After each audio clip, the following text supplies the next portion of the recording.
proses pembelajaran tersebut. Gitu mungkin dari saya. Bagaimana dengan yang lainnya, Pak, Bu?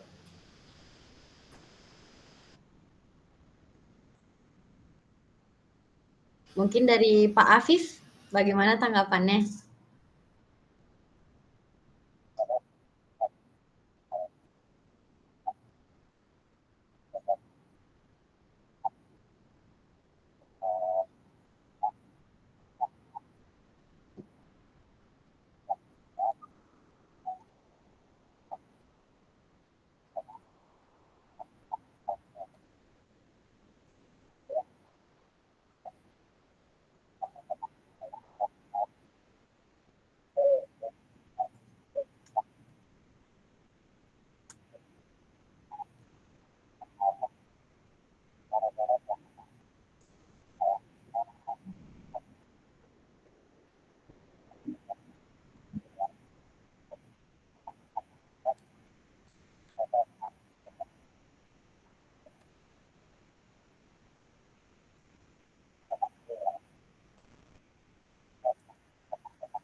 Selanjutnya mungkin Bu Winda, bagaimana tanggapannya, Bu?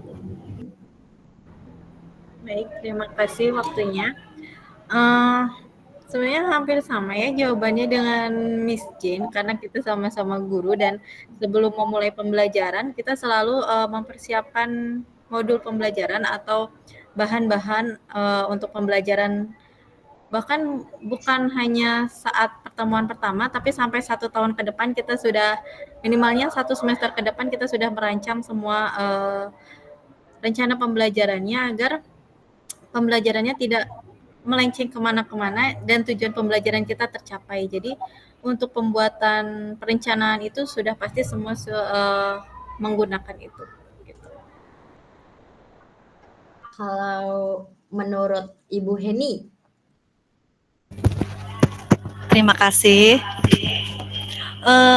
Untuk jawaban Bu Jen, Pak Apip, dan Bu Winda udah sangat bagus.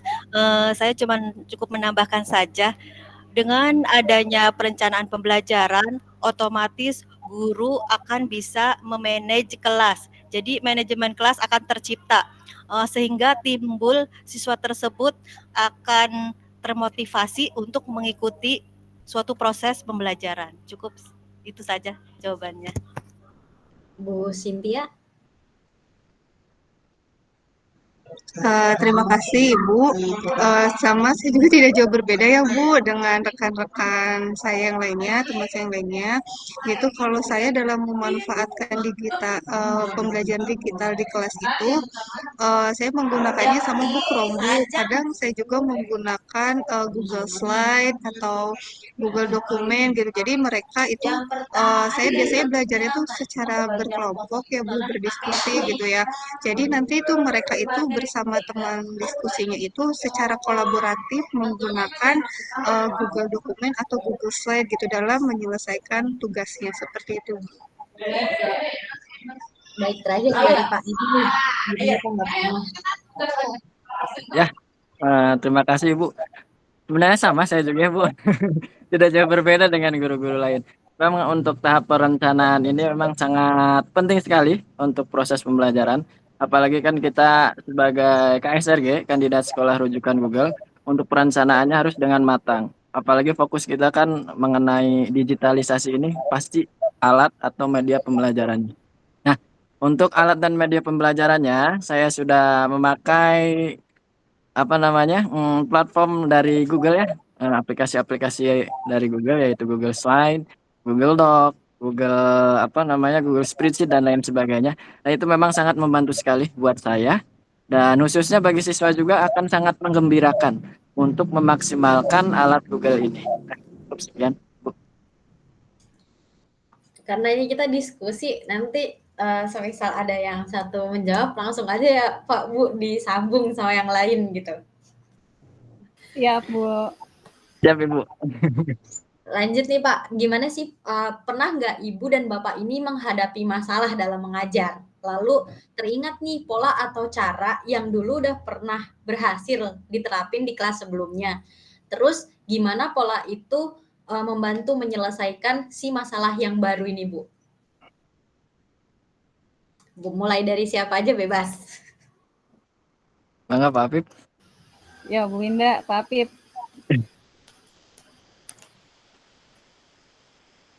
Ya, Teh Winda boleh. Boleh deh, Bu Winda.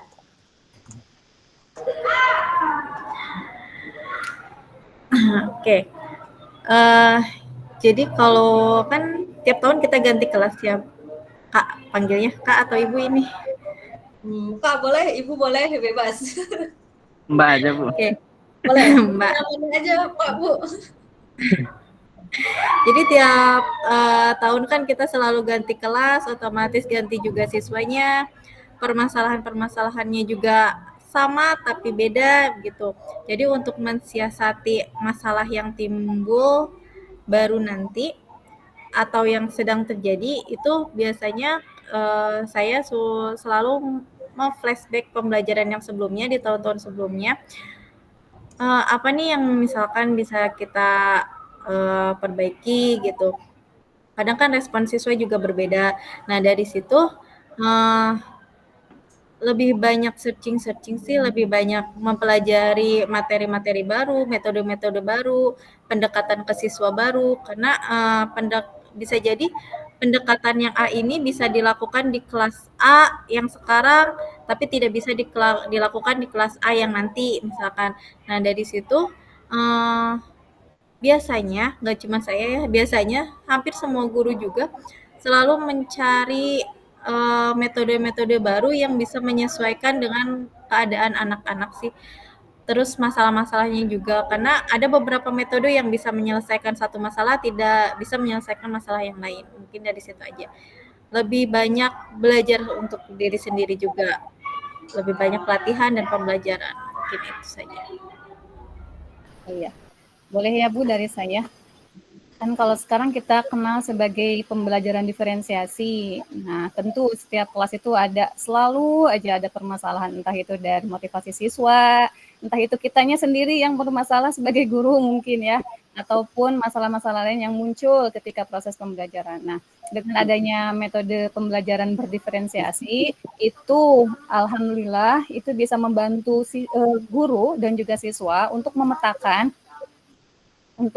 siswa dan guru untuk memetakan bagaimana pembelajaran itu bisa berjalan dengan baik, mencapai tujuannya, sehingga kita sebagai guru itu bisa memaksimalkan potensi atau kebutuhan peserta didik. Contohnya misalkan siswa yang di daerah Pantura di sekolah kita SMP 1 Ciasem itu pasti berbeda dengan siswa yang berada di daerah pegunungan atau di perkotaan. Atau misalkan dari kelas A dengan kelas B itu pasti berbeda ya Bu ya, masalahnya ataupun apapun. Misalkan sama saja, misalkan motivasinya yang kurang, tapi pasti ada latar belakang yang membuat siswa tersebut menjadi bermasalah misalkan. Nah itu pun sebagai guru kita harus melakukan asesmen diagnostik terlebih dahulu sebelum memulai pembelajaran, atau pendekatan-pendekatan emosional lain yang bisa memberikan motivasi kepada siswa atau memberikan kesempatan bahwa semua siswa itu berhak belajar, berhak mendapatkan ilmu, walaupun dengan nanti mungkin caranya yang berbeda, entah itu diberikan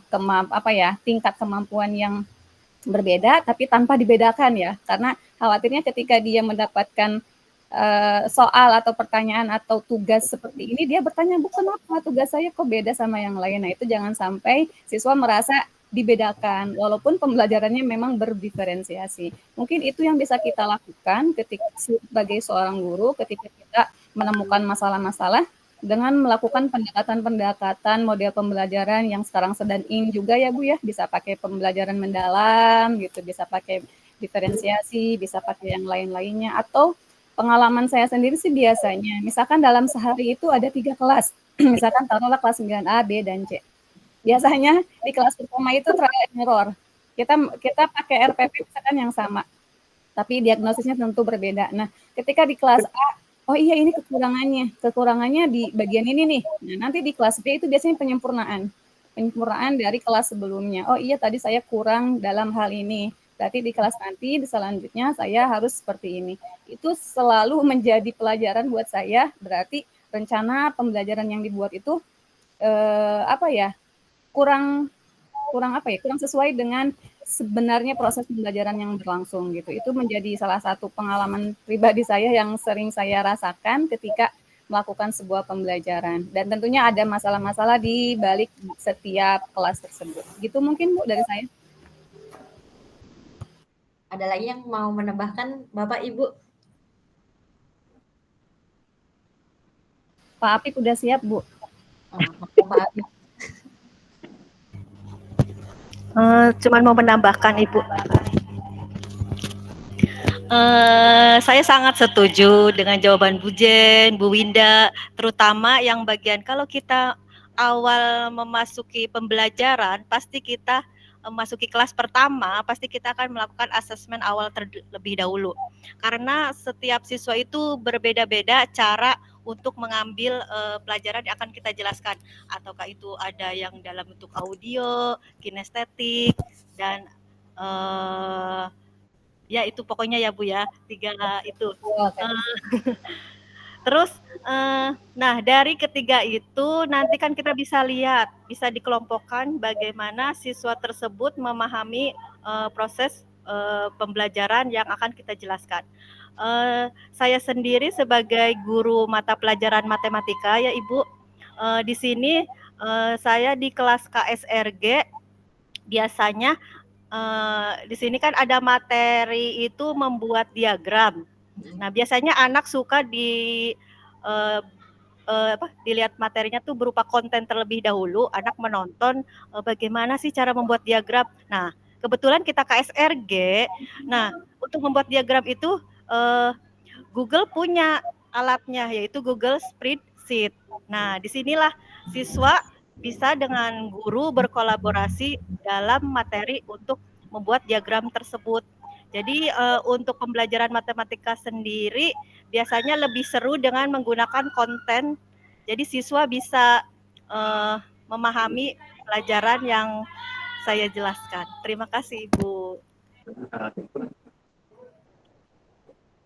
Lanjut Pak Abi, udah open mic nih. Waduh. Oke. Siap Ibu. Lagi-lagi untuk masalah yang saya hadapi dan solusinya ya. Kalau untuk saya memang masalah dalam diri sendiri ya Bu. Nah untuk lagi-lagi digitalisasi.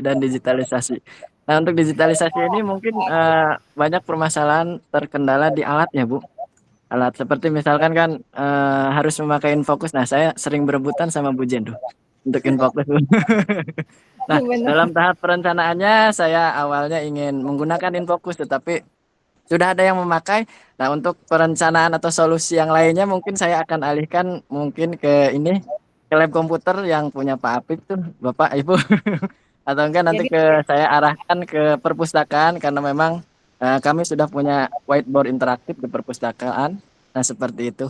Dan untuk saya juga kebetulan mengajar kelas digital ya, Ibu. Nah, untuk permasalahan di kelas digital itu kan perihal jumlah Chromebook-nya. Nah, untuk Chromebook kan terbatas di sekolah kita, barangkali Ibu mau menambahkan lagi. Nah, untuk solusi yang ditambahkan di semester sekarang, untuk di tahun ajaran sekarang, kita membuka bukan kelas KSRG lagi ya, bukan kelas Google, tetapi kelas digital. Di mana untuk penggunaan Chromebook-nya memang sudah difokuskan di kelas yang sebelumnya. Dan untuk kelas yang baru, kita solusinya untuk mereka memanfaatkan alat yang mereka punya. Seperti misalkan kalau siswa tersebut memiliki notebook atau Chromebook dan laptop, siswa tersebut boleh membawanya di sekolah untuk pemanfaatan digital selanjutnya. Ya, terima kasih Ibu. Terima kasih Bu Cynthia dan Pak Afif. Ingin menambahkan lagi? Ya, boleh Bu. Gini Bu, kalau permasalahan yang pertama saya hadapi ketika pembelajaran digitalisasi itu ya Bu, ada di alatnya pada saat kan karena kebetulan ya Bu, saya mengajar di kelas 7. Nah, pada saat itu kan kelas 7 itu kan masih apa ya Bu, belum mengenal gitu Bu alatnya mengenai Google seperti itu ya, belum 100% menggunakannya gitu ya Bu di sekolah sebelumnya. Nah, ketika kendala yang sering dihadapi itu ketika awal-awal itu saat berkolaborasi itu Bu. Jadi saat berkolaborasi, jadi si anak itu mungkin masih merasa kebingungan gitu bagaimana menambahkan temannya gitu supaya kan mereka bisa dalam satu Google dokumen itu mereka bisa bekerja secara bersamaan dan biasanya sih saya berkolaborasi Bu, kadang-kadang berkolaborasi dengan Pak Apip ya Pak Apip. Jadi di Pak Apip diajarkan bagaimana kebetulan Pak Apip kan guru TIK ya Bu. Di Pak Apip ini diajarkan bagaimana cara mengenalkan dulu alat-alat Google-nya. Nanti setelah itu mereka tidak kebingungan lagi gitu Bu. Itu sih solusinya Bu. Oke, terakhir dari Pak Afif gimana nih Pak?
Baik.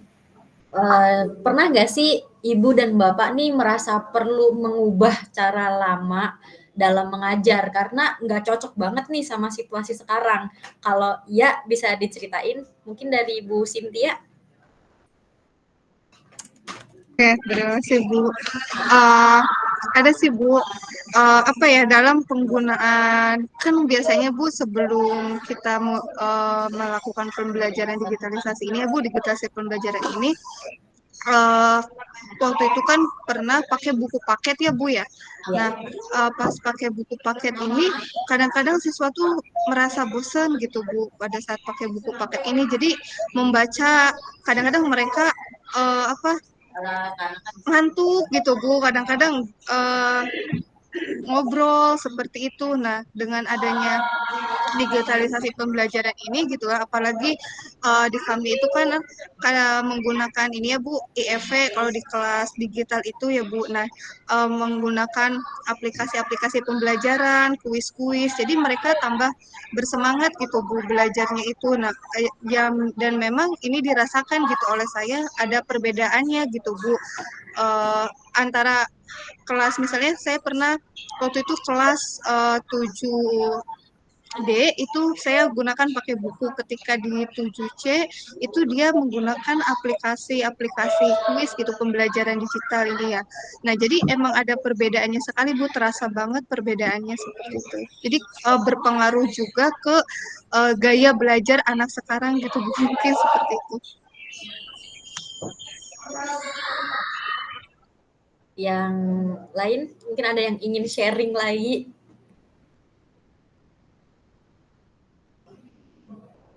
Bu Heni mungkin.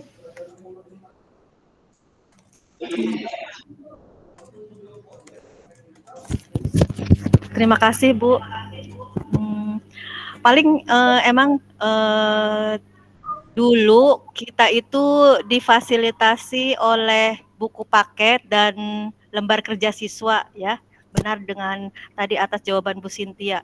Dengan adanya KSRG ini, guru dan siswa malah lebih termotivasi dalam proses pembelajaran. Dengan banyak bermunculannya aplikasi pembelajaran berbasis AI dan terintegrasi dengan akun belajar ID, siswa sudah punya akun belajar ID, guru juga sudah, maka proses pembelajaran emang benar-benar lebih menyenangkan gitu dengan adanya digitalisasi di sekolah ini, Bu, gitu. Udah cukup itu aja. Baik, yang lain ada yang ingin menambahkan lagi?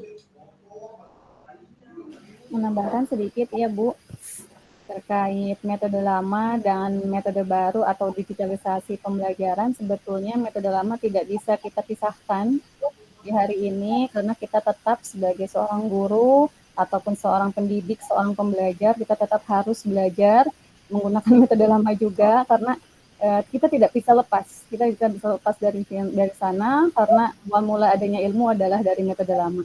Jadi kita tidak boleh melupakan metode yang sudah pernah diajarkan oleh Bapak Ibu guru kita yang lama, tapi kita bisa sempurnakan. Kita bisa sempurnakan dengan metode baru atau digitalisasi pembelajaran. Tentunya digitalisasi itu hanya sebagai teknologi pendukung saja. Bukan berarti kita bisa memanfaatkan semuanya dalam satu waktu melupakan metode lama, tetap kalau saya biasanya di-combine antara metode lama tetap ada buku paket yang kita gunakan. Selain itu nanti saya dukung pembelajaran tersebut dengan media-media ajar. Tentunya salah satunya dari produk Google seperti Google Docs, Google Classroom itu memang di sekolah kita sudah sangat familiar dengan alat-alat Google. Jadi setiap guru, setiap siswa itu menggunakan semua alat pembelajaran dari Google, tapi tanpa mengindahkan, tanpa melupakan metode lama seperti membaca buku atau misalkan menulis resensi dan lain-lain. Mungkin alat pendukungnya saja ditambahkan dengan teknologi sekarang ya, karena kita tidak bisa lepas juga dari peradaban yang sekarang seperti itu ya. Kalau misalkan dulu kita seperti itu, tetap kita juga harus bisa menyeimbangkan perubahan zaman ini di mana kita nggak lagi ngajar dengan generasi Y, tapi kita sedang belajar dengan generasi Z, generasi lainnya ya. Nah, yang itu yang harus kita sadari oleh seorang guru sebagai pembelajar terus-menerus tanpa kita melupakan metode lama dan kita harus tetap melek dengan metode yang baru atau digitalisasi pembelajaran tersebut. Baik, yang lain ada lagi Pak, Bu? Ya boleh Bu. Boleh. Ya, betul sekali apa yang dikatakan oleh Bu Jen, karena memang kita tidak akan 100% meninggalkan sepenuhnya metode lama ya Ibu. Karena memang metode lama itu menurut saya memang penting, karena memang seperti misalkan contoh buku cetak atau buku paket, nah kita tidak bisa meninggalkan 100%, karena memang itu memang menurut saya bagus, dan untuk menyelaraskan dengan perkembangan zaman, saya biasanya mengcombine Ibu. Untuk misalkan untuk hari minggu pertama untuk literasi dan lain sebagainya, saya menggunakan buku cetak. Dan untuk selanjutnya, minggu selanjutnya, saya ingin memanfaatkan library yang kita sudah punya di SMP 1 Ciasem, yaitu dengan menggunakan Google Site, di mana platform tersebut memang mendukung sekali untuk mengumpulkan buku-buku elektronik dan kemudian disatukan dan kemudian saya gunakan untuk Nah, sekarang waktunya kita belajar atau membaca buku di e-library. Nah, biasanya anak-anak sangat senang sekali kalau misalkan mereka sudah memegang gawainya atau kalau misalkan mereka sudah memegang Chromebook-nya dibanding dengan ketika mereka memegang buku cetak. Tetapi tidak sepatutnya buku cetak itu ditinggalkan 100%. Seperti itu, Ibu. Barangkali.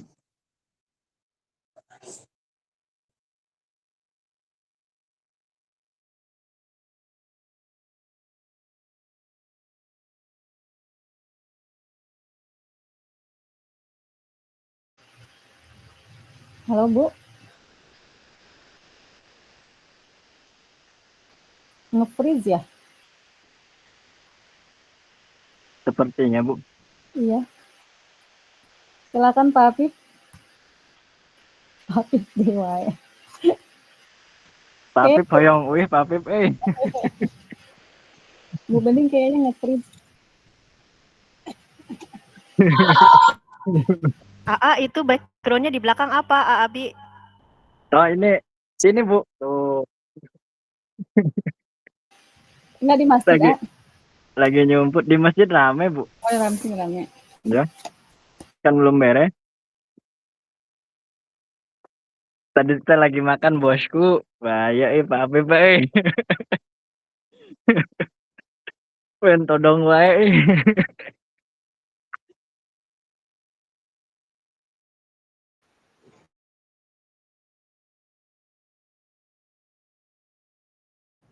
Halo Bapak Ibu. Maaf Ya Bu. Pak, Bu. Koneksi saya tadi barusan menghilang. Tadi terakhir sampai Pak Abi, mungkin Bu Winda dan Pak Afif ingin menambahkan lagi. Pak Apip, saya dulu ya. Oke, izin menambahkan sedikit ya. Memang untuk metode pembelajaran lama itu bukan harus dihapus ya, nggak harus diganti total, tapi harus diperbarui sedikit aja. Tergantung dari kesiapan anak juga dan sarana prasarananya gitu. Karena tantangan zaman dan karakter siswa digital yang saat ini tuh menuntut pendekatan yang lebih interaktif dan berbasis teknologi, beda dengan zaman dulu yang menggunakan ceramah dan buku saja gitu ya. Jadi pembaruan ini juga penting untuk menyesuaikan dengan kurikulum juga kan. Tiap tahun, tiap ganti menteri juga kurikulumnya juga berbeda. Jadi metode pembelajarannya juga harus lebih diperbaharui lagi gitu. Lalu metodenya juga yang yang lebih menekankan ke pembelajaran aktif, yang diferensiasi gitu. Meskipun begitu, metode lama juga masih tetap kita pakai, hanya lebih disempurnakan aja. Misalkan seperti ceramah, diskusi, dan latihan soal itu tetap kita gunakan, tapi kita kombinasikan misalkan dengan teknologi seperti Chromebook atau Google Classroom dan akun belajar ID. Nah, jadi intinya itu tidak harus dihapus atau tidak harus diganti secara keseluruhan, hanya penyempurnaan metode lama aja dengan pendekatan baru agar pembelajarannya lebih efektif dan sesuai dengan kebutuhan siswa masa kini. Mungkin yang dibilang siswa Gen Z. Mungkin hanya itu saja. Terima kasih. Kalau Pak Afif gimana nih Pak?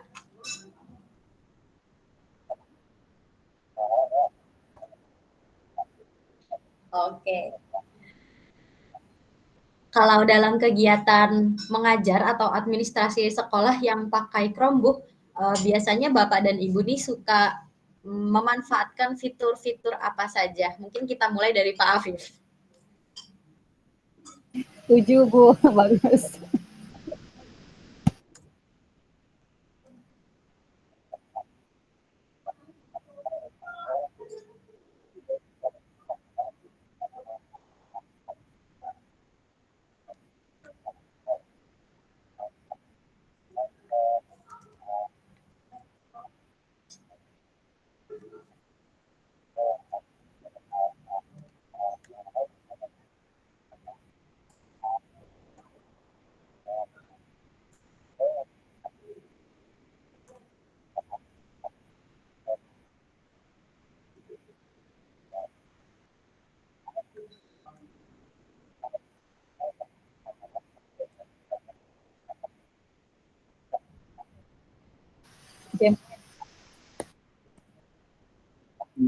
gitu.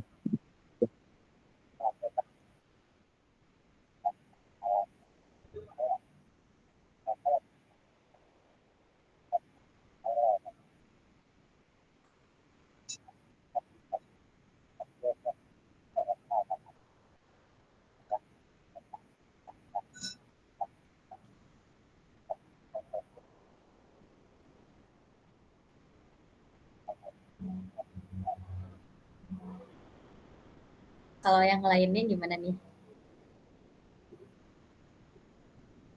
Bu Indah mau.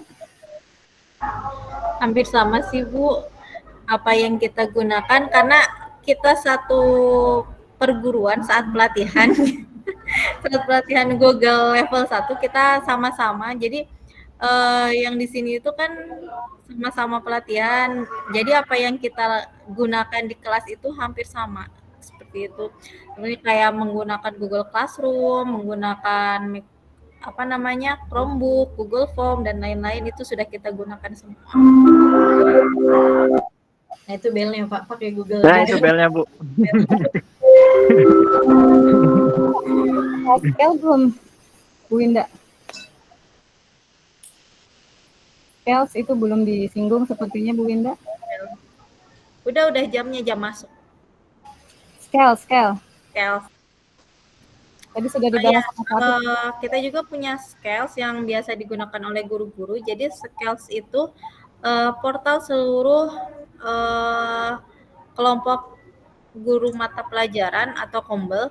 Jadi setiap kombel di kita itu punya situsnya masing-masing dan disatukan di situs Scales itu. Jadi kita punya satu wadah, satu pintu di mana anak-anak itu bisa mengakses materi di situs tersebut gitu. Jadi kalau misalkan mau belajar matematika tidak harus mencari situs matematika. Jadi cukup kita kasih satu pintu itu, mereka bisa belajar atau bisa mencari materi matematika, TIK, bahasa Inggris, dan lain sebagainya.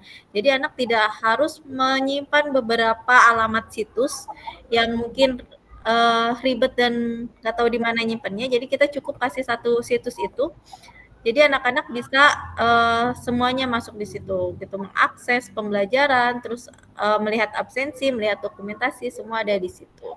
Kita juga sudah punya itu dan bisa diakses tidak hanya oleh siswa, guru juga bisa mengakses. Misalkan lupa nih sudah sampai mana pembelajaran yang lalu, bisa diakses juga ke situ karena ada dokumentasinya, juga ada jurnal guru, dan orang tua juga bisa mengakses situs tersebut melalui akun belajar ID anaknya untuk melihat perkembangan siswanya atau perkembangan anaknya, nilainya berapa, itu sudah ada di situ. Juga kalau misalkan orang tua membantu anaknya belajar di rumah, itu kan terutama di pembelajaran matematika yang benar-benar butuh bantuan gitu. Jadi tiap ada tugas, anaknya di rumah bingung nih nanya ke siapa, nanya ke orang tuanya juga bingung. Nah, orang tua bisa mengakses situs tersebut untuk mencari materinya dan bisa membantu anaknya di rumah untuk belajar. Mungkin itu aja. Tapi emang seru banget ya Bu, sekolah zaman sekarang ada digitalisasi. Betul. Harus semuanya Bu. cari buku, sekarang udah tinggal dikasih akses semuanya Pak. Enaknya. Betul. Jadi tidak hanya membantu siswa dan guru, orang tua juga sangat-sangat terbantu sih dari situ. Biasanya nih kalau misalkan ada kendala teknis ringan pas pakai Google Chromebook seperti aplikasinya error atau perangkatnya yang nggak respon, apa yang Ibu dan Bapak lakukan untuk menyelesaikannya? Bisa dari Pak Abi? Kalau error biasanya saya mengakali sendiri ya Bu. Biasanya kalau sudah sudah cukup sulit, maka saya nanti akan menghubungi Pak Apip karena memang dia masternya Bu, master digital di sekolah kita. Begitu mungkin Bu. Mungkin tambahannya Pak Abi, ketika ini loh kita sering melakukan maksudnya siswa sering lupa terkait dengan akun belajar ID atau passwordnya. mungkin bukan ke Chromebook-nya ya Bu ya, tapi ke akun Belajar ID. Dan Ya, itu Pak download. Oh, ke akun belajar. Oke. Iya, Download atau sinyal wifi yang itu sinyal wifi kurang, itu masuk biasanya kita langsung lempar ke PIC-nya. PIC-nya. Wifi kita langsung ke Pak Apip, kalau akun belajar kita langsung lempar ke Pak Abi. Iya, betul. Iya. Kebetulan saya admin akun belajarnya. Yang biasa ngeriset Ibu. Untuk bisa Reset mengganti password. Jadi nggak yang tergantung terus sama Pak Abi atau Pak Apip atau tim IT, tapi siswa juga dibekali bagaimana cara mengubah password sendiri kalau lupa. Itu kan kadang terlalu terjadi ya Pak ya. Betul. Ada lagi mungkin yang punya cara lain.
Pernah nggak nih Bapak dan Ibu menggunakan data digital, misalnya hasil kuis online atau survei kelas untuk dianalisis atau diolah lebih lanjut?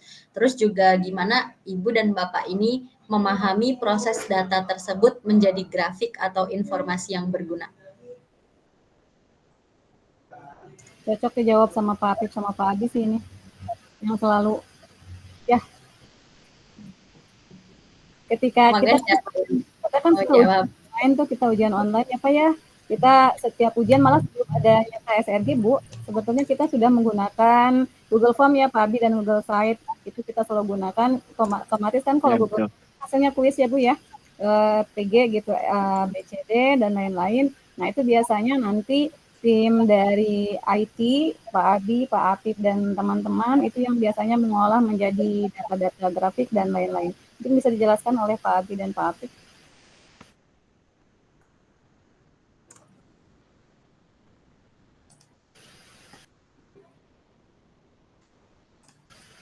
Silakan Pak Abi dan Pak Apip. Pak Abi dan Pak Apip. Ya gimana Bu? Gimana ya? Kalau untuk pengelolanya memang saya biasa mengelola, tapi gimana ya kata-katanya ini? Saya bingung untuk mengutarakannya. Ya memang untuk penggunaan kuis online atau ujian online memang kita sudah lama menggunakannya dan kebetulan saya mengelola nilainya dan itu memang mudah sekali menurut saya untuk pengelolaan nilai ujian online ini, yaitu berbasis di Google Form ya Ibu.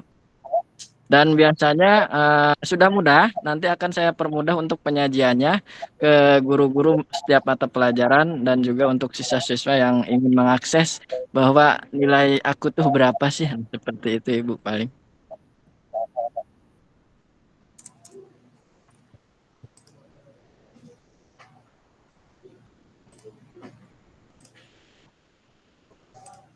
Baik, kalau dari Ibu guru yang lain?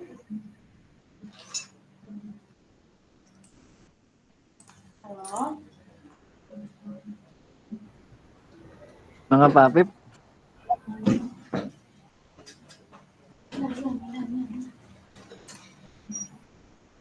Kalau Pak Afif atau Bu Winda, Bu Heni dan Bu Cynthia ingin menanggapi. Sedikit menambahkan, jadi selain ujian-ujian semester itu, kami juga saat ujian harian juga menggunakan digitalisasi gitu. Jadi untuk penilaian dan lain-lain lebih mudah kita kelola. Kita buat bagannya, kita buat diagramnya. Jadi kelihatan nih misalkan ada 5 soal yang berapa orang yang bisa menjawab soal pertama, berapa orang yang bisa menjawab soal kedua. Nah, dari situ bisa kelihatan dan kita bisa tahu tujuan pembelajaran mana yang sudah tercapai. Mungkin dari situ aja yang bisa membantu lebih cepat pengerjaannya.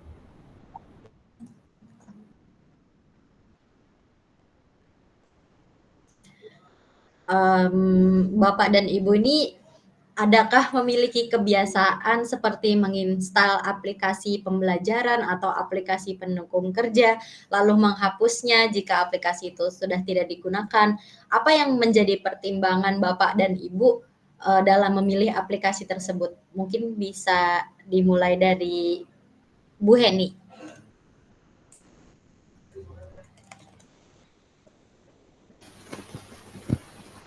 Terima kasih, Bu.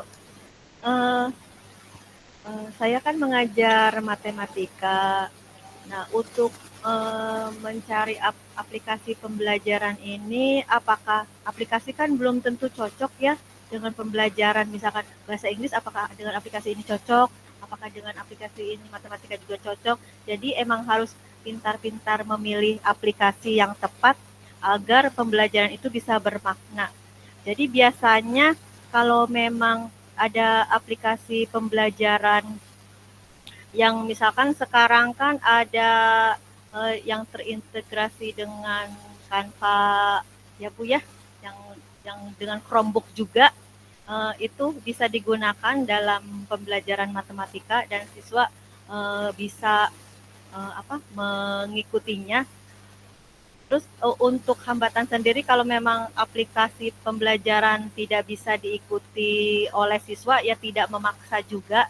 Pokoknya asal ada kolaborasi antara guru dan siswa, pasti saya gunakan seperti itu.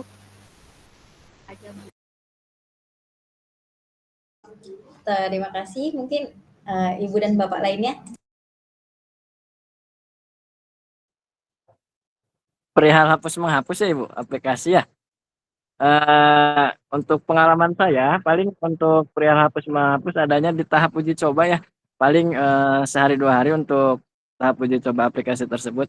Tapi memang untuk biasanya saya untuk proses uji coba itu memang ke siswa tidak begitu lama, karena memang untuk kalau misalkan siswa senang, saya akan melanjutkannya terus dan tidak ada hapus menghapus kembali. Terima kasih. Bu Cynthia ingin menambahkan atau Pak Afif?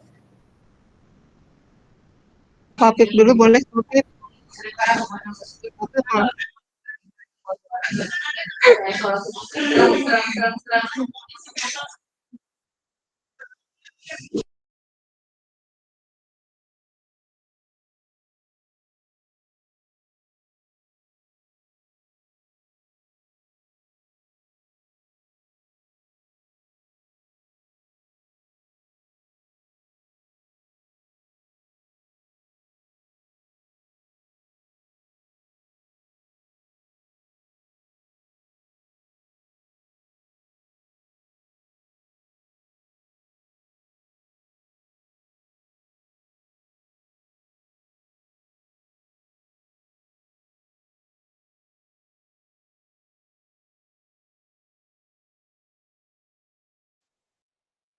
Masa lalu selalu ini ya Pak Afif.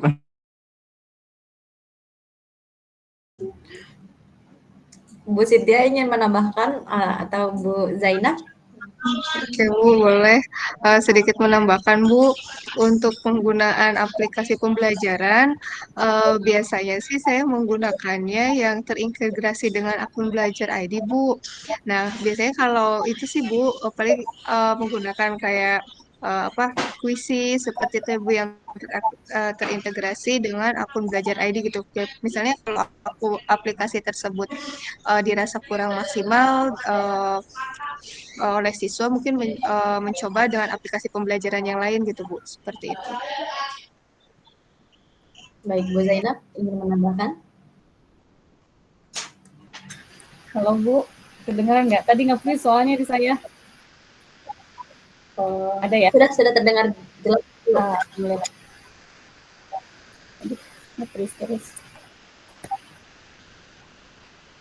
Aman Bu, suara saya terdengar? Terdengar Bu, aman. Iya, setuju ya sama teman-teman yang lain juga. Kalau saya sebagai guru bahasa Inggris tentunya banyak sekali ya aplikasi-aplikasi yang biasa saya gunakan, tapi memang sih ada beberapa yang pasang terus lepas lagi gitu. Tapi kalau misalkan seperti Canva, terus Quizzes, aplikasi-aplikasi pendukung ya yang terintegrasi tentunya dengan Belajar ID yang bisa kita akses lebih mudah. Terus mungkin kalau sekarang yang biasa saya pasang lebih lama itu seperti Wordwall dan lain-lain itu memudahkan kita sebagai guru untuk melaksanakan pembelajaran lebih menarik, lebih aktif, lebih aplikatif gitu di kelas. Bu Winda ingin menambahkan lagi atau? Cukup Bu, semuanya sudah dijawab oleh teman-teman, hampir sama Kak.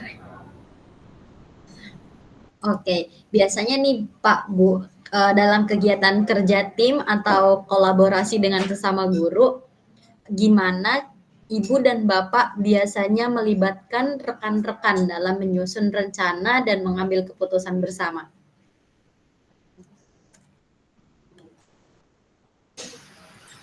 Yaitu ketika kita sudah mampu menggunakan alat Google, seperti misalkan Google Dokumen, Google Site, Google Spreadsheet, kita sudah terbiasa. Misalkan contohnya kita bikin satu media pembelajaran atau yang diintegrasikan lintas disiplin ilmu, misalkan P5 lah, kita bikin modul. Nah, ini sangat fleksibel sekali ya Bu ya, ketika kita menggunakan dokumen digital seperti ini. Saya bisa mengerjakan di rumah, Bu Winda juga bisa mengerjakan di rumah, Pak Adi juga bisa mengerjakan di rumah, dan teman-teman lain juga bisa mengerjakan di rumah, sehingga kita tetap bisa bekerja di mana saja dengan waktu yang kita miliki, ruang yang kita miliki, tapi pekerjaan itu selesai, dan itu sangat-sangat bermanfaat sekali bagi kami ketika alat ini hadir gitu. Kalau dulu kan kita harus ketemu nih, atau misalkan kita harus satu file itu maksudnya offline. Nah, tapi kan sekarang dengan adanya online seperti ini, pekerjaan lebih cepat beres tentunya, terus juga tidak dari hanya satu ide saja yang muncul ketika misalkan saya sudah buat konsep, nanti Bu Winda menambahkan atau memperbaiki, Pak Apik juga demikian, Bu Cynthia, Bu Henny juga demikian, sehingga hasilnya itu lebih baik gitu, ketika kita bisa berkolaborasi dengan media-media yang sudah ada sekarang ini. Baik, ada lagi tanggapan dari yang lainnya?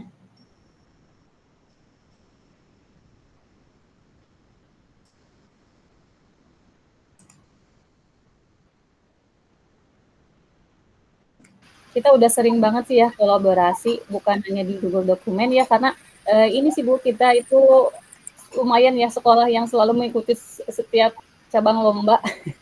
Sekarang juga nih Bu Winda lagi pusing bikin apa Bu Winda? Macam-macam ya, bikin macam-macam banyak banget. Ya.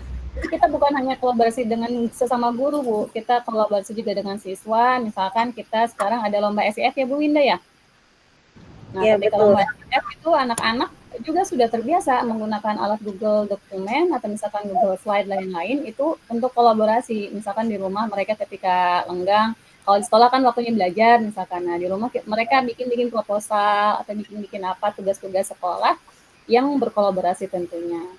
Selain dari lomba, tentu tugas-tugas sekolah juga ya, karena kan di sekolah juga misalkan ada tugas kelompok, misalkan online bikin slide. Nah kan kalau zaman dulu kita harus bareng-bareng di satu tempat, satu ruangan, satu laptop gitu ya. Nah, kalau sekarang kita bisa pakai HP, kita bisa pakai gawai yang lain untuk mengerjakan tugas itu secara kolaboratif. Baik, mungkin ada yang ingin menambahkan lagi? Pak Abi udah siap tuh kayaknya.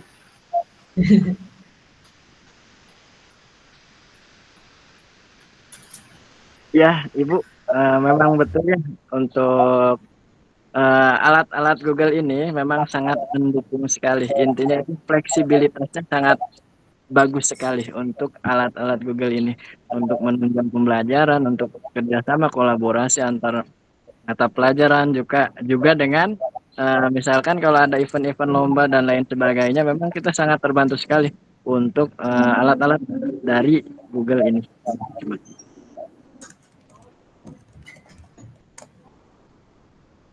Dalam keseharian Ibu dan Bapak menggunakan WhatsApp, email, atau media digital lainnya, gimana sih Ibu dan Bapak ini membedakan antara pesan yang aman dan mencurigakan? Mungkin dari Pak Afif mau sharing.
Kalau dari Bu Heni, gimana nih Bu cara Ibu memprevent sosial media Ibu biar tidak ada pesan-pesan palsu atau kena scam dan lain-lainnya?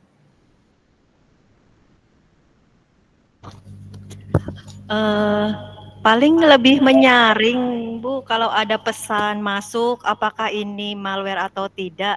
Jadi tidak kalau terutama kalau WhatsApp ya Bu ya yang sering terjadi malware itu, biarpun kita kan misalkan punya WA grup nih, pasti sering ada salah satu grup yang asing. Nah, tapi seringnya itu kita diingatkan oleh anggota yang lain, jadi tidak sembarang membuka atau mengklik itu Bu yang dikirim, gitu saja pengamanannya.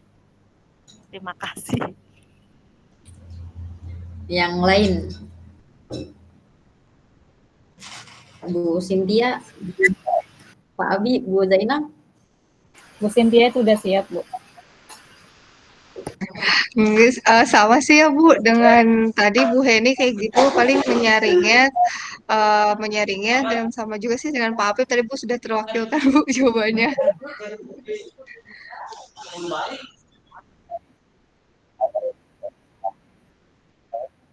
Jangan Pak.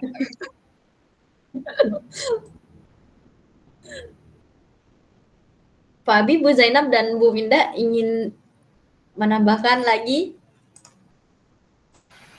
Mungkin pandangan saya sebagai orang awam ya Bu ya. Kalau tadi pandangan Pak Apip itu, keren banget ya sebagai seorang IT gitu. Sampai malware lah. Nah, tapi kan ada beberapa guru yang mungkin jauh dari sana gitu. Nah, mungkin pandangan saya di guru yang awam terkait dengan IT gitu. Mungkin lebih ke edukasi ya Bapak Ibu atau sosialisasi atau mungkin ya pesan-pesan yang misalkan etika-etika dalam digitalisasi, dalam digital itu kan banyak juga sudah bisa kita dapatkan pengetahuannya, wawasannya di media, entah itu media sosial ataupun media lainnya, sumber lainnya. Nah, mungkin lebih ke edukasi saja, seperti misalkan kalau sekarang kan banyak sekali bentuk scam atau misalkan bentuk-bentuk hack ya yang sering masuk ke pesan WhatsApp ya. Kalau mungkin di WhatsApp bisa autentifikasi 2 langkah, mungkin seperti itu ya Bu ya, atau dikunci dan lain-lain. Itu yang bisa orang awam lakukan ya Bu ya, karena kita kadang kalau misalkan mohon maaf sekali ada orang tua atau misalkan guru yang tidak mengerti dengan hal tersebut, mereka asal klik saja pasti link-link yang ada. Nah, kita sebagai guru atau sebagai pendidik lah ya, kita memberi edukasi kepada teman-teman atau kepada diri kita sendiri untuk berhati-hati menggunakan media, entah itu media WhatsApp, sosial, dan lain-lainnya, sehingga kita bisa lebih aware menjaga data-data pribadi kita tidak sampai terbuka atau tidak bisa dimanfaatkan oleh pihak-pihak yang tidak bertanggung jawab. Mungkin seperti itu dari pandangan orang-orang yang awam mungkin ya. Bu Indah ingin menambahkan? Sama sih Bu, saya juga orang awam. Ya paling itu aja, apa namanya, lebih diprotek lagi, kayak di pengaturan-pengaturan seperti itu kan masih bisa, sudah bisa difilter, edukasi digitalisasinya juga sekarang lebih banyak lagi, edukasi-edukasi digitalisasi yang bisa kita, baca atau kita pelajari dan, banyak sih kasus-kasus seperti itu yang bisa untuk jadi pelajaran, jadi lebih hati-hati aja ke diri sendiri, gitu, sama protek aja. Tapi kalau yang siswa-siswanya itu juga sering dapat pelatihan gitu nggak Bu, kayak cara apa namanya, biar mereka selalu aman dalam bersosial media? Oh, selalu kita apa namanya, memberi sosialisasi tentang tanggung jawab berdigitalisasi atau cara pintar berdigitalisasi, itu selalu kita bimbing, kita sosialisasikan apa yang baik dan apa yang tidak baik, bagaimana cara mereka bertanggung jawab untuk sosial medianya masing-masing, juga bagaimana mereka apa namanya, memprotek diri sendiri gitu. Baik, kita ke pertanyaan terakhir. Dalam pengalaman Ibu dan Bapak menggunakan internet dan platform digital, apakah pernah menggunakan media tersebut untuk membantu orang lain sekitar seperti siswa, rekan guru, atau komunitas sekolah?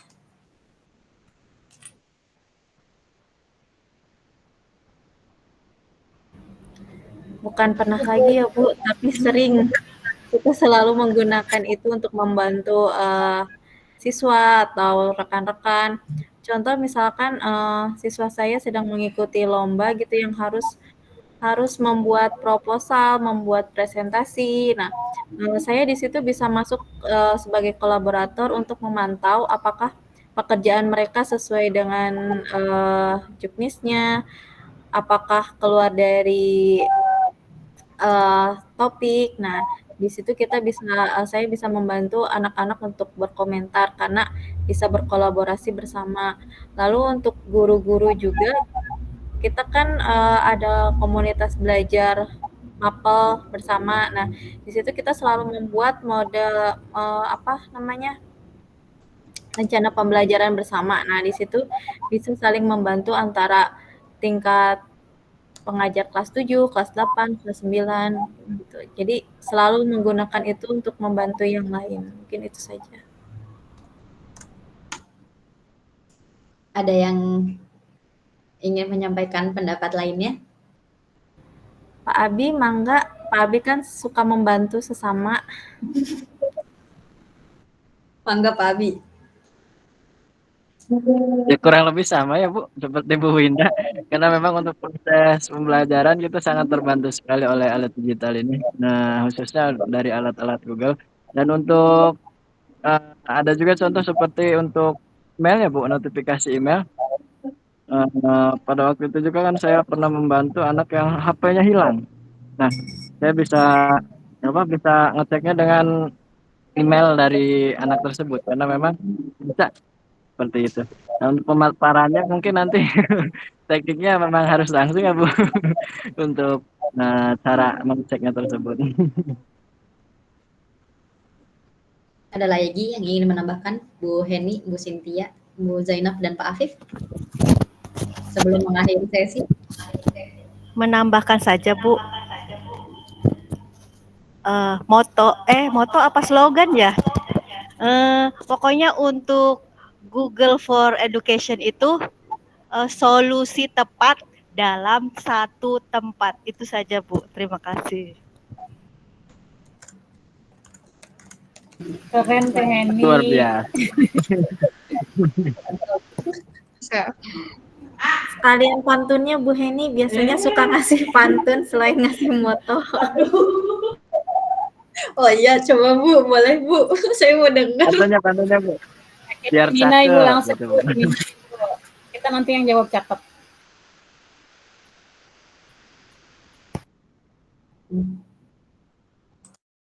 Untuk ini mah libur dulu ah.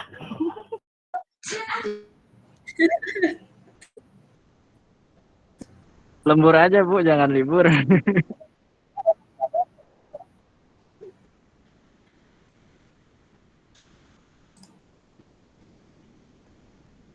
Saya di situ nge-freeze nggak ya Bu, Pak? Enggak, lancar. Aman Bu. Soalnya tadi agak. Sudah selesai, tidak ada yang ingin menambahkan jawaban lagi, Pak Bu? Baik, terima kasih atas waktu dan kesempatannya ya Ibu, Bapak, semuanya. Semoga sehat selalu dan selamat beraktivitas kembali. Kita foto dulu ya Bu, Pak, untuk dokumentasi. Sebentar. Baik, 1, 2, 3. Oke, sudah selesai. Terima kasih banyak. Berarti habis ini dilanjut langsung dengan siswa ya Bu Zainab? Mungkin butuh waktu 10 menit ya Bu untuk kondisikan siswa. Ya, Bu. Ya. Iya. Terima Terima kasih kasih, Bu Bapak dan Heni. Ibu. Sama-sama, Sama-sama, Ibu. Ibu. Sampai berjumpa. Sama-sama. Ya.